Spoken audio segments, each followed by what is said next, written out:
Ever feel like you're kind of stuck on autopilot, like going through the Right. motions, but your mind is just a million miles away? Yeah. It's a really common experience, I think, especially these days with our, fast-paced world.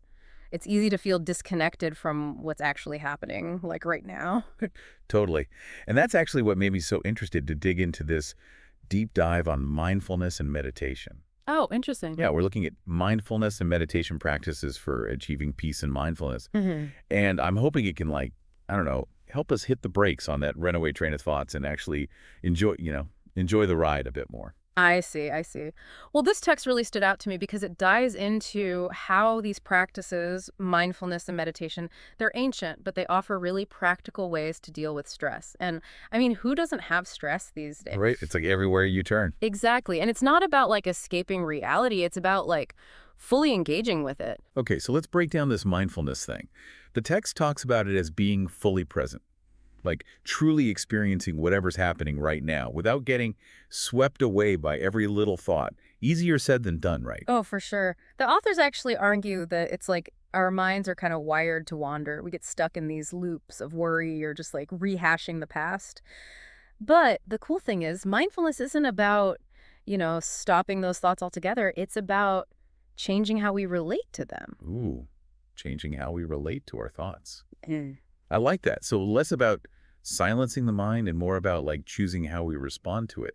And I thought it was super interesting how the text connected this to actual physical benefits too, like reducing cortisol, Right, right. which for those of us who don't speak sciencey, that's our body's main stress hormone. And having high cortisol all the time, it can really mess with our bodies and our minds. Oh yeah, for sure. The text actually mentioned this one study where people who did mindfulness meditation, even just for 30 minutes a day and only for 8 weeks, they had way less cortisol compared to the group that didn't meditate. Wow. So it's not just like, a feeling, there's actual science backing this up. That's huge. Less stress, better health. I mean, what's not to love? Oh, But even beyond the physical stuff, the text also goes into how mindfulness can boost our emotional intelligence. yeah. It talks about this idea of emotional regulation.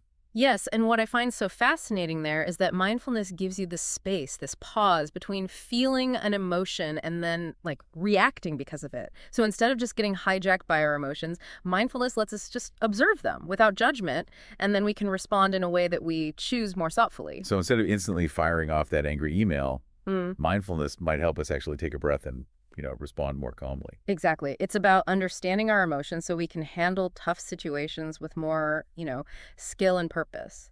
That makes a lot of sense.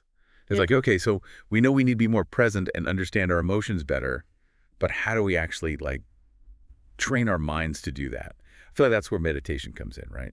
Absolutely. Meditation is all about training our attention and awareness. It's like, hitting the gym, but for your mind. I like that analogy.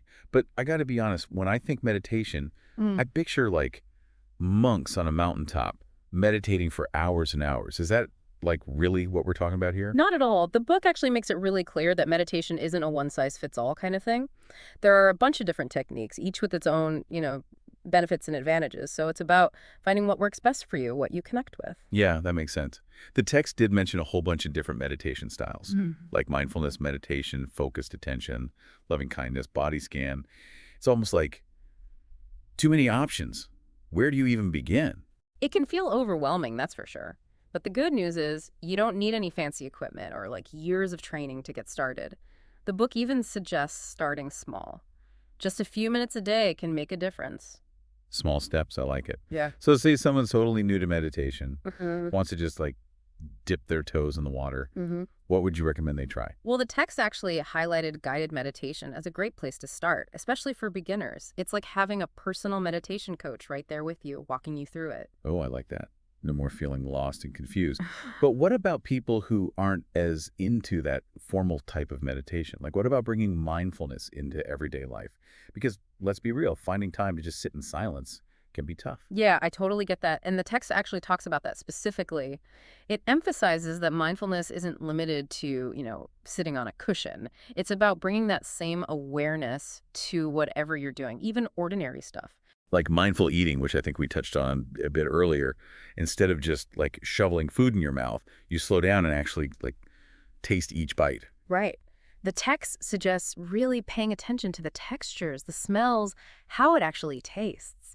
It's amazing how such a small shift can make something as normal as eating into this mindful It's experience. like you're just more present, Yeah, not just like zoned out. exactly. And the best part is you can apply that same awareness to almost anything, walking, listening to music, even like doing the dishes.